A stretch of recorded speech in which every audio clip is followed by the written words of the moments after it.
Welcome to Leaders in Focus, right here from IMG Studios at Stockley Park. On today's show, Annamarie Phelps, the Vice Chair of the BOA and one of the most influential voices in British and Olympic sport. We'll be talking prep for Paris. We've got a fantastic collection of sponsors and partners for it. We've got a really exciting Team GB house that the first time opens to the public. We'll be talking life as a serial board member. I think like anything's wrong. You learn a lot. If you've got a good chair and you get things wrong, they'll put you right. And we'll be talking about the next generation of female sports leaders. Be yourself and be authentic. It's probably the most valuable bit. This is Leaders in Focus.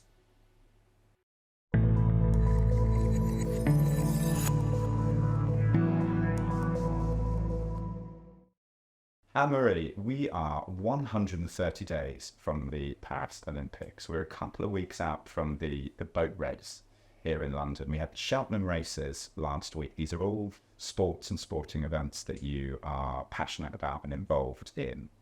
What are you most excited about right now? I think I'm most excited about the Olympics. I think the boat race is going to be really interesting. It's going to be great. I'm very closely involved on an operational level almost.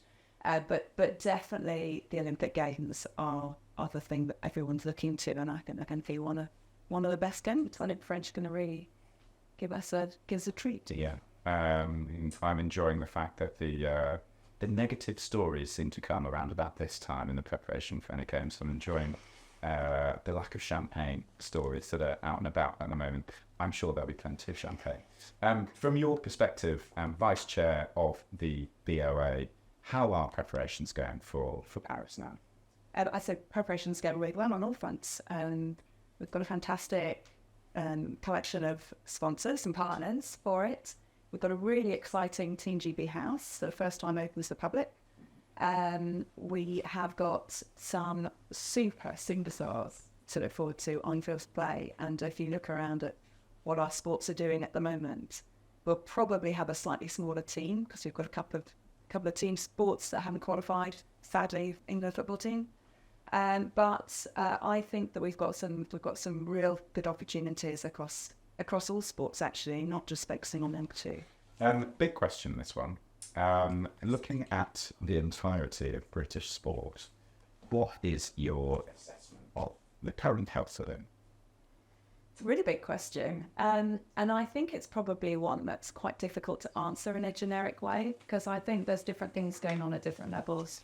We've got some really big professional sports doing really well. You look at what's happening in women's football, women's rugby. You know, they're really seeing huge investment. Women's cricket even, is doing really well. And obviously, football seems to be all pervasive and everywhere. There are sports that are really struggling. But I think that we've had a great run at Olympic level. Look at the Olympic and Paralympic sports of investment. We've invested really well. We've got an amazing system that just seems to churn out sort of some really good teams and results time after time. And I don't feel negative at all about that side of it. I think the difficulty for us is what comes next. How do we make that sustainable going forward? And I think financially it's going to get harder and harder. There's more and more pressure on governments. There's more and more pressure on the National Lottery that's really funded their sports. And people expect more when you see what the alternative offer is in football maybe, or in rugby, or to then be able to help Olympic sports to raise up to that level. It's going to be really difficult. We had John Dutton, the CEO of British Cycling, on the podcast not too long ago. He was talking about the challenges he inherited when he took on that job, and the challenges more generally with the model, the national model, and there are plenty of challenges. From your perspective, having, seeing it now from the BOA, having been in it with GB rowing, how challenged do you think that model is? I think its sustainability is very challenged, actually. And it does make me think, I was reflecting the other day, I wonder whether or not, it's all very well with hindsight, but with hindsight, should we have done more capacity building with that those early years of National Lottery money? And we didn't. collectively as a country, we really focused on the high performance end and on producing results and medals for the right reasons, for helping athletes, for building the profile, for, you know, attracting people into sport things. But actually, we probably need to think very much about how do we help those sports either diversify their income, how do we help them to grow, how do we, you know, try and spread that love that there is in this country of sport across more sports, and that I don't know whether we've missed the bus on that one or not, but I think those are the real challenges. I don't think the challenges are around getting people into high performance sport or producing the medals. We've now got the knowledge, we've got great systems. We obviously need to keep the best people, but it's the system. You know, any one person is not going to break our system. We've shown that. We've lost great coaches and we've lost great physios and medics and people to other countries, and we can still produce amazing athletes. Do you think there is an ideal model that could be applied across national governing bodies in terms of how they're structured and how they're run to be fit for purpose in 2024 and beyond? I don't know, actually. I mean, when I look at the sports that I've looked at closely, rowing, maybe horse racing, maybe looked under the skin of cycling a bit, you know, I think it's really difficult to say that there's a model that's going to work. I mean, we have what we call the European sports model, which is basically a small elite sort of high performance end that brings money and expertise and things back down to the grassroots.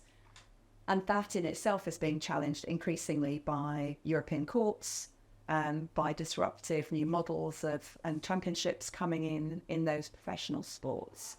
And I do wonder whether that's the right thing and what's going to happen at the grassroots of those sports. But then if we look at football, that's kind of fine, isn't it? The Premier League has managed to survive. The FA still gets enough money to be able to distribute some. Maybe if you're at the grassroots, you probably don't think enough, but certainly to distribute enough for football to be thriving across the country. If you compare it with other countries, you know, the models that are really different from us probably don't have the same thriving grassroots as we have. And I do wonder where we see countries investing in sport and really trying to grow those physical activity and grassroots models. And I think in the Middle East at the moment, perhaps, or in China, which is being funded in a very different way. I wonder whether we have undervalued and underinvested in our grassroots sports enormously in the past. We probably ought to take a step back and look at that. Related to that, what, given all of your experience in various board roles, does great governance look like to underpin all of what you're talking about there? I think great governance is a difficult one to define because it depends on how you measure great governance. We look at, there are various models of sort of ticking boxes to see who's the best governed international federation. We have UK Sport, who obviously in this country measure people against their code of governance. And resource, again, will definitely define how far up that you get. And you can have all the structures and policies you like, but if you don't have the right people in place, all of that structure means nothing because people can corrupt policies and structures and do things. And I would say that great governance looks like having the right people around the table to make decisions, understanding collectively what your goal is, your long-term goal, and then having people who help you meet that goal along those steps. Now that's not rocket science, it's what businesses do every day. But in sport, we don't necessarily do that. We have a lot of invested interests. We have a lot of conflicts of interest because a lot of people are doing it off the side of their desk. They're doing it, you know, as a part-time job or as a volunteer. And we don't necessarily have that sort of clarity around long-term goals and long-term interests for sport. So I think sport needs to keep working on it, but I think that we're not in a bad place. We do have oversight from UK Sport. The international federations maybe don't have the same accountability, so maybe there's a little bit there. What's your view from a governance point of view on government regulation, government involvement in sports? Government regulation, I think it's a dangerous sort of path to go down, and you have to know when to stop. And I say that because I think where we are is okay on UK sports, but if I look globally around many countries, there are some of the obvious ones where there are government appointees running sports, and at every level, including sometimes at NOC level, and clearly that's not right. But even where you've got government ministries, sort of directly funding sport in those countries, then it becomes party political influence rather than for the good of the nation or the good of the sector or whatever else. So I think it's interesting. I'd love to see sport be able to properly regulate itself. I know Tanya's report, which I worked with her a little bit on in 2017, called for an ombudsman, and here we are, 7 years down the line, and there's still no sign of anything, except perhaps on football, because it's such a big industry. Government are interested in it. And I dread to think it's, maybe it's because it's a nice vote winner to be able to do. I wouldn't want to see government interference in sport governance go further, but I do think that strengthening that sort of code of governance and then allowing maybe not UK sport, but somebody a bit independent to be able to have oversight of how sports are working, if they've got the right people at the decision-making table, if they've got appropriate policies, and if they're actually being transparent and fair about how they distribute their revenue. A new independent entity, perhaps. Yeah, perhaps it is. I don't know what it looks like, but there does need to be something, doesn't there? Yeah. I think sometimes it's hard to say. A lot of sports just don't have the money to be able to do very much. They're struggling just to sort of keep their clubs afloat. And it is getting harder and harder as the economy bites on people. They're struggling to pay for tickets to go and see things. They're struggling to pay for their gym membership, let alone their sports club membership, and to buy their kits. It's a hard time. Yeah. You've been in the Olympic world for a long time. Do you get the impression that we're living in a time of greater political involvement? I think for various reasons we've either invited or we've made it necessary for there to be greater political involvement. Certainly during Bach's time as president, it feels much more political. Different personalities will bring a different thing to the role of IOC president, as will presidents of national Olympic committees and everybody else. And we rely enormously heavily on governments around the world to support sport, particularly Olympic sport. And it's always been politicised. I mean, we're going to think back to 1936, and it's always been politicised. Throughout the whole wars, it's the same thing, and we had those 2 games where a lot of boycotting took place. So is it any different to then? It's hard to say. None of us were really closely involved in those days. And the closer you get to it, maybe the more you see. I'm not sure that the average viewer watching it on TV would necessarily think it is so much. And it is necessary. Now, if you want to host an Olympic Games, you have to have the nation behind it for funding. You have to have the cities behind it for funding. Even a big championships, a football world championships or a World Cup or a swimming world championships. These are huge events, and they require a city or a region to really invest and sort of focus on delivering a big logistical exercise. So you have to have people on board. And ultimately, it's national team sport, isn't it? So it's innately political. Of course it is, and for their real national pride, people are really proud of their national teams, especially when they do well. But they love to see them competing, and it is inspirational. Let's talk about how that filters down to individual contributions. And I'm really interested to know, because you're doing a lot of it, what you think the keys are to being a good or a great board member or chair. Wow. I think there's a big difference between chair and board member. Certainly as a board member, you really need to be engaged. Having chaired a number of organisations and boards, just committed, actually the worst thing that you can do as a board member is to turn up and not have British papers and not have to set aside some time for it and not really have engaged. So you really need people engaged. That doesn't mean you have to be passionate, but you have to be interested, supportive, and you have to be prepared to really sort of give up some of your time and your brain space and introduce people, open your book, open your black book if you need to help provide new ideas.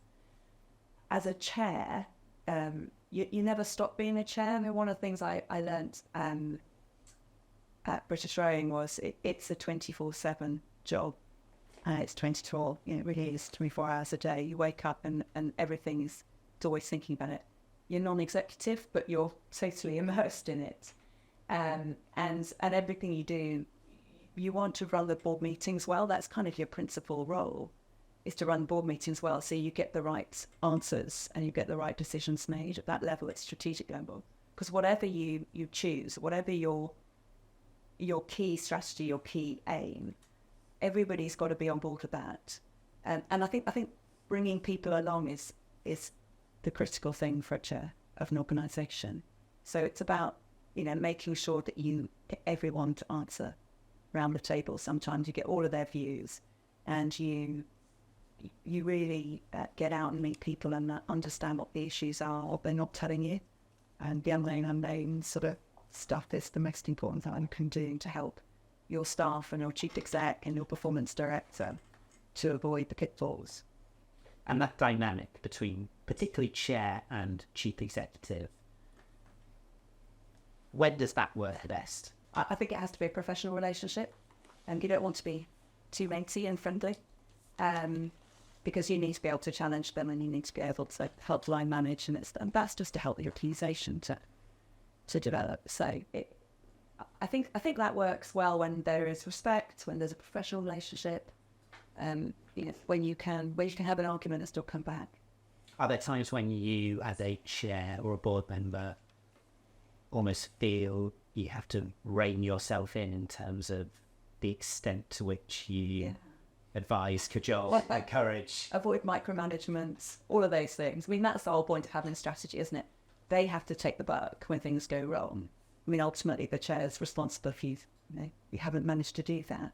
Your job is to make sure that they are confident that they can deliver what you've asked them, and therefore you've got to have total 100% belief in what you're asking them to do, that this is the right long-term strategy, and then keep them to it.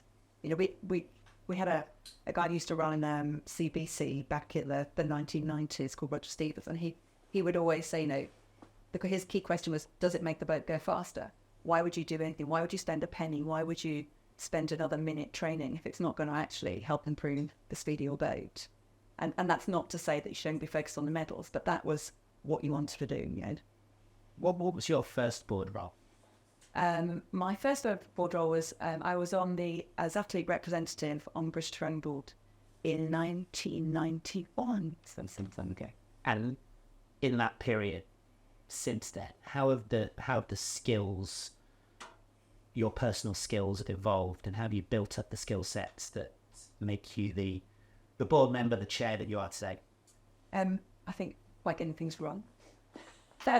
You learn a lot. If you've got a good chair and you get things wrong, they'll put you right. And my first chair was a lady called Diana, who was most incredible lady. She was chairman actually of British Rowing for 24 years, and probably the only female national governing body chair at that time for a long time. And I followed her on then for 5 years after that, so we have nearly 30 years. And she would prepare for every meeting. She was very quiet, very mindful and thoughtful and very wise. Sebastian Coe always said, I want her on my board at the BOA because she is one of the wisest, mindful people that there are around. And she would make sure that she knew what she wanted to get out of every item. There was no item on that agenda that was not there for a purpose. She knew what we needed to do, she knew what to get out of it. That wasn't to say she had already predicted the outcome, but she would make sure she got all the key people to actually talk openly about that at the time they had them around the table.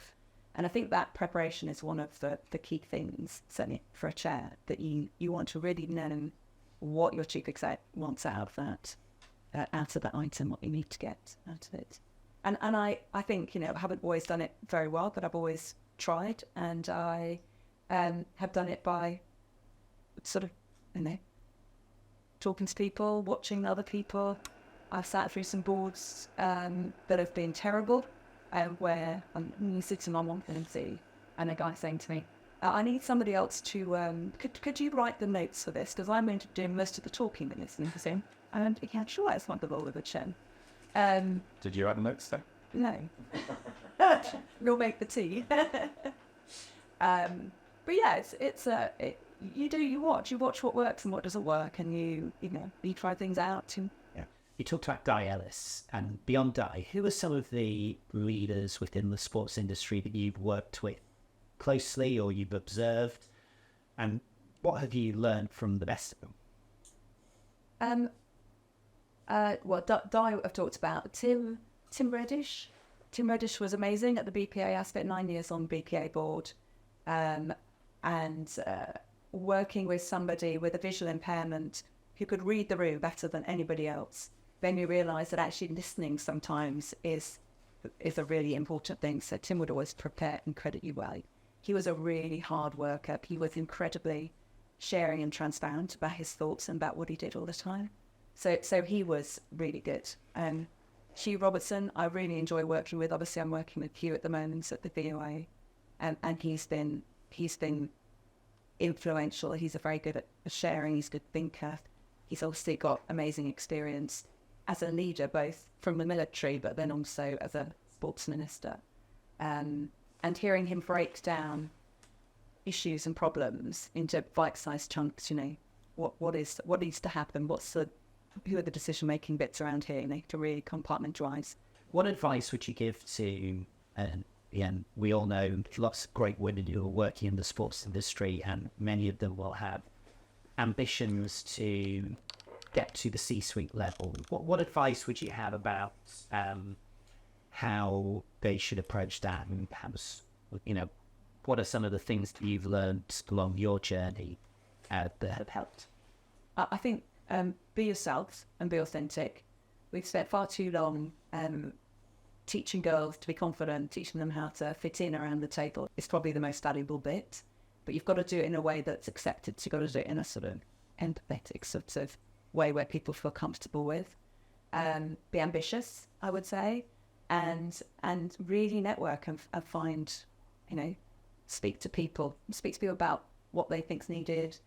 How do they do things? How do they make things work? How do they bring people together?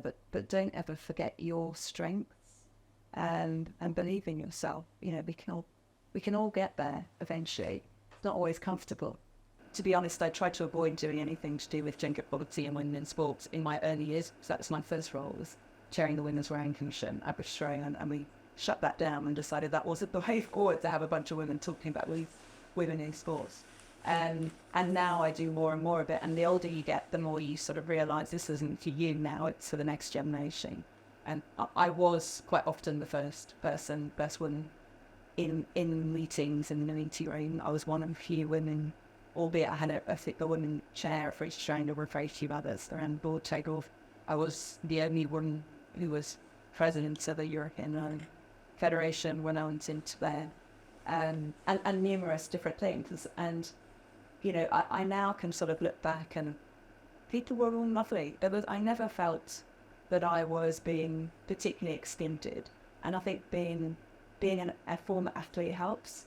So you go into a room full of men, and as long as they know you can talk the same talk, you support a football club, you have been an athlete, you've won a world championships, you understand the issues, you're running one of the most successful federations in the continent. Those sorts of things. But people will respect you and they will listen to you.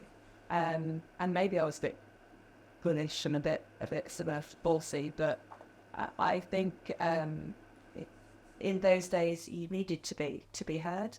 And now I go into rooms and actually there's usually about a third, at least, of women. Certainly across European rowing, we've got a really good chunk of female leaders. We had a good third at our European rowing presidents meeting recently in Switzerland. And you know, the challenge for us now is getting men into the conversation about women's sports so that we remain relevant in the future as a sector. And we need to be not just bringing women in, but making sure we've got women of diverse backgrounds and more men of diverse backgrounds, actually, I would say, so that we've got everybody around the table who needs to speak. Final question, and you're not allowed to say rowing because I know rowing still has a large part of your heart. What's the Olympic event, sport that you're most looking forward to this summer? I'm really looking forward to seeing Versailles, actually, and the equestrian. Yes, it's going to be spectacular. Okay, and that's going to be amazing. I mean, you know, you could say the Eiffel Tower and, you know, whatever, but I'm... Too obvious. But yeah, I think Versailles is going to be spectacular. I've spoken to people from DEF and they said it's going to be amazing. Fabulous. Annamarie Phelps, that's great to see. Thank you.